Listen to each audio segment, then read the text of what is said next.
الشرح والإبانة على أصول السنة والديانة.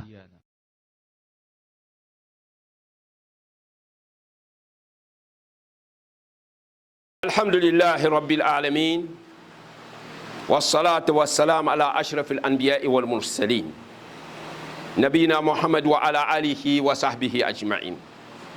Au nom d'Allah, le clément et le miséricordieux. Louange à Allah, Seigneur de l'univers.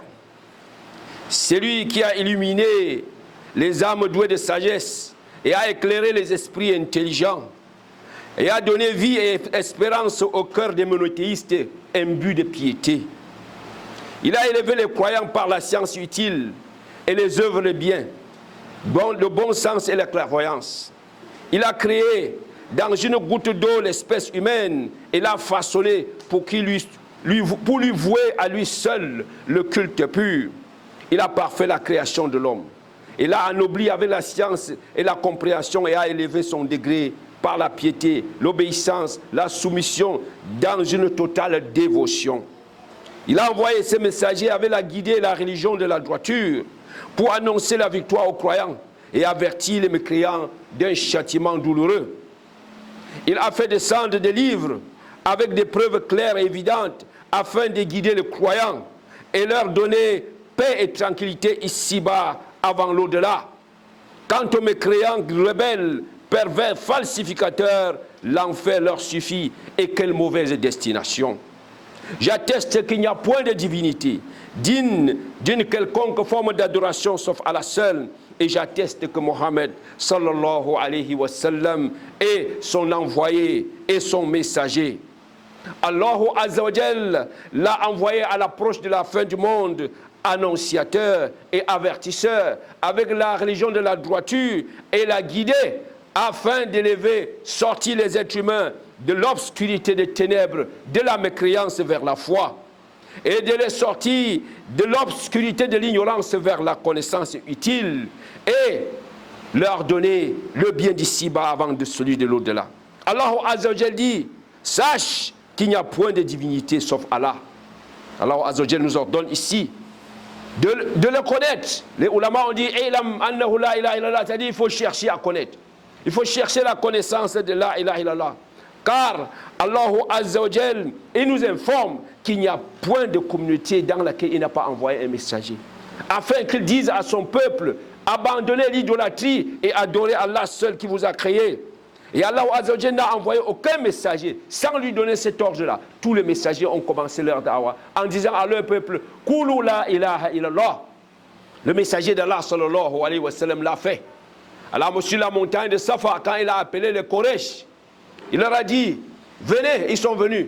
Il leur a dit, est-ce que si je vous informais que derrière moi, là, il y a une armée qui va vous combattre, est-ce que vous me croirez? Ils disent, oui, nous te croirons parce que nous ne te connaissons pas menteur. Ils disent, la ilaha illallah, et vous serez sauvés. Ils ont dit, allez, hada jama'tana, dit que c'est pour ça que tu nous as réunis.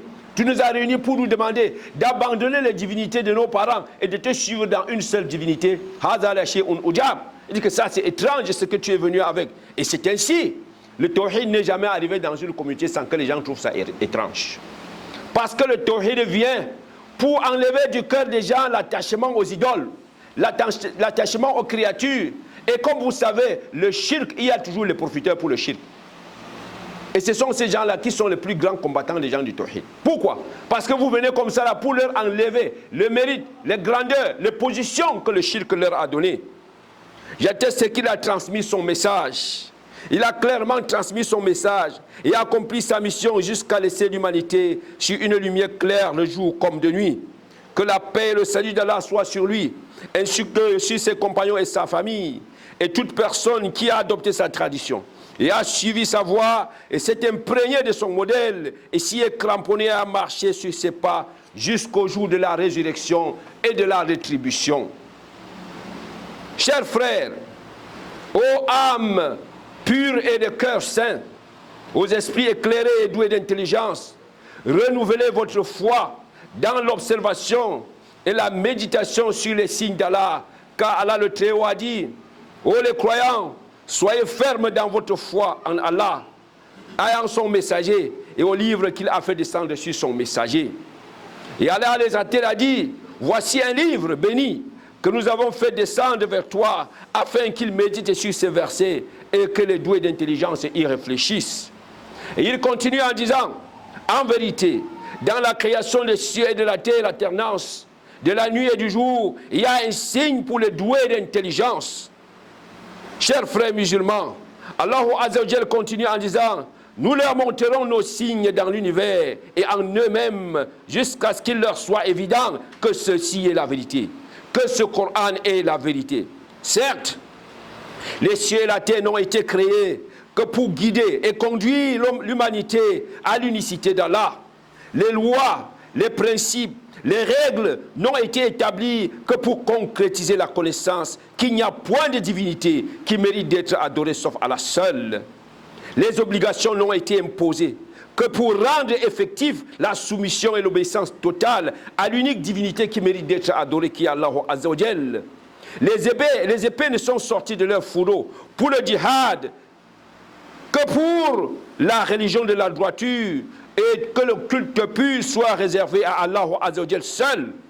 Les peuples ne se sont égarés et péris dans la graine qu'après que leur cœur soit rempli d'orgueil, d'ostentation et de vaines prétentions. Ensuite, assombris par l'injustice, la mécréance, l'ingratitude envers le Créateur suprême.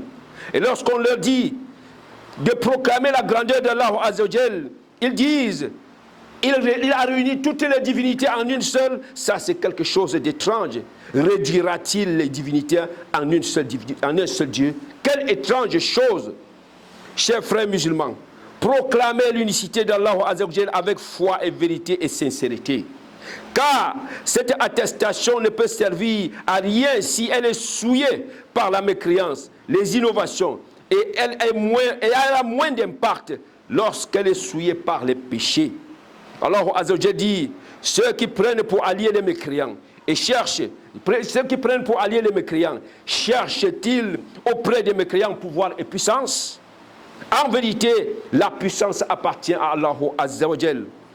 Oh, ceux qui sont engloutis par la perversité et les turpitudes parmi les musulmans, où est votre profession de foi? Quand vous calomniez, vous colportez, vous propagez les mensonges, où est votre profession de foi? Quand vous falsifiez la vérité pour remplir la terre d'injustice, où est votre profession de foi? Quand vous transgressez et violez les lois d'Allah, tout en sachant que rien ne se cache aux yeux du Créateur subhanahu wa ta'ala. L'imam Ahmed a rapporté d'Abu Huraira que le messager d'Allah, paix et salut sur lui, a dit, nul ne dit la ilaha illallah sincèrement, tout en s'éloignant des interdits, sans que les portes des cieux ne lui soient ouvertes. Et l'imam Bukhari a dit, toujours d'Abu Huraira, oh, j'ai dit au messager d'Allah, qui aura le plus droit à ton intercession le jour de la résurrection? Il dit, celui qui dit la ilaha illallah tout en étant sincère. Al-Hakim a rapporté d'Abi Sa'id al-Khudri et ce hadith est authentifié par Ibn Hibban que le messager d'Allah sallallahu alayhi wa sallam a dit, Moussa, que la paix et le salut d'Allah sur lui, a dit, ô mon Seigneur, enseigne-moi ce avec quoi je vais me rappeler de toi et t'invoquer. Allah lui dit, dis la ilaha illallah, ô Moussa. Et Moussa dit, ô mon Seigneur, toutes tes créatures le disent. Ils disent aussi la ilaha illallah. Et Allah dit, ô Moussa, si l'on met sur un côté de la balance les 7 cieux et les 7 terres, et tout ce qui s'y trouve, et la ilaha illallah sur l'autre côté, il balancerait tout ce qui est sur l'autre côté. Et l'imam Ahmed a rapporté d'Abdullah ibn Amr que le messager d'Allah sallallahu alayhi wa sallam a dit, le prophète d'Allah, nous, que la paix et la bénédiction d'Allah sur lui a dit à son fils au moment de sa mort, je te recommande 2 choses. Je te recommande l'unicité d'Allah, car si l'on met sur un côté de la balance les 7 cieux et les 7 terres et tout ce qui s'y trouve, et là il a là sur l'autre côté, il les balancerait. Et si les 7 cieux et les 7 terres formaient un bloc solide, là il les ferait voler en éclats. La louange et la gloire sont pour Allah, car en cela réside tout le bien. la louange et la gloire sont pour Allah Azza wa Jal. Ça, c'est une parole de vérité. Allah Azza wa Jal mérite seul d'être loué parce que c'est en lui seul que reviennent les meilleurs noms et les meilleurs attributs et les meilleurs qualificatifs. C'est lui seul qui a créé tout ce qui existe et c'est lui seul qui nous a enrichis et c'est lui seul qui est le gouverneur suprême de la création et le pourvoyeur des créatures en bien. La ilaha illallah constitue la source de la foi, la fondation de la religion et en lui seul réside la victoire et le salut de l'âme. Il est la clé du paradis et comme toutes les clés, il possède des dents. La connaissance qui est l'opposé de l'ignorance. Ça, c'est la première clé de la ilaha illallah. Il faut être connaisseur de ce que vous dites, chers frères. Allah Azza wa Jal a dit, sauf celui qui fait témoignage de vérité avec connaissance.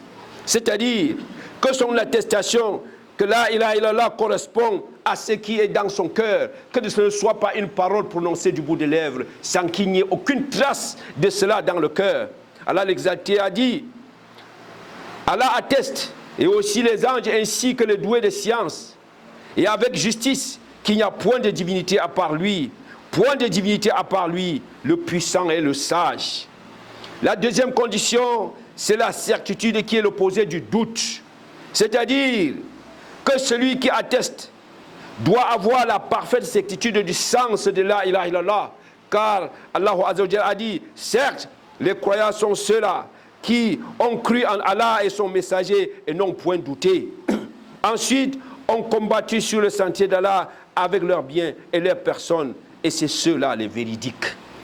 La troisième clé, chers frères, c'est la sincérité, qui est l'opposé de l'association. Allah l'exalté a dit, et pourtant on ne leur a recommandé que d'adorer Allah sincèrement et de lui vouer le culte pur, ensuite d'accomplir la salat et de s'acquitter la zakat, et voilà la religion de la droiture.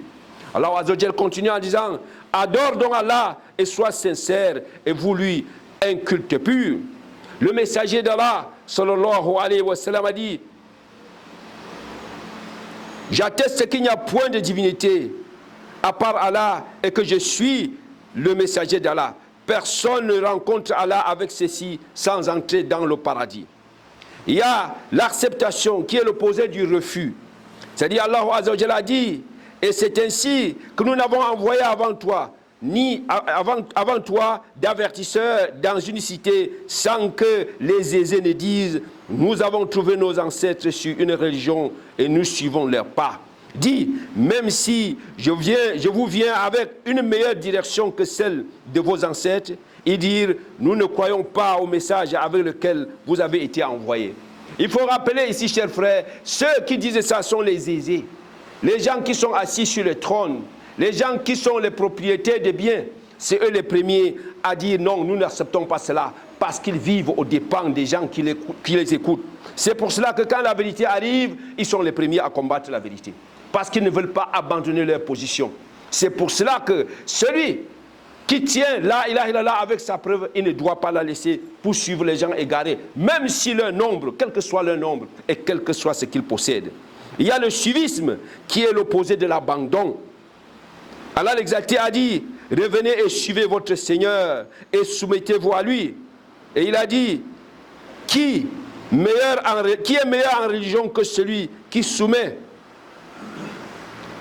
à Allah Azza wa Jal son être tout en se conformant à la loi révélée et suivant la religion d'Ibrahim, l'homme de la droiture. Ensuite, la vérité, qui est l'opposé du mensonge. C'est-à-dire que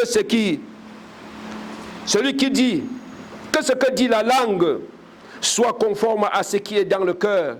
Et cela implique d'accepter comme vérité absolue tout ce que le messager d'Allah sallallahu alayhi wa sallam a légiféré.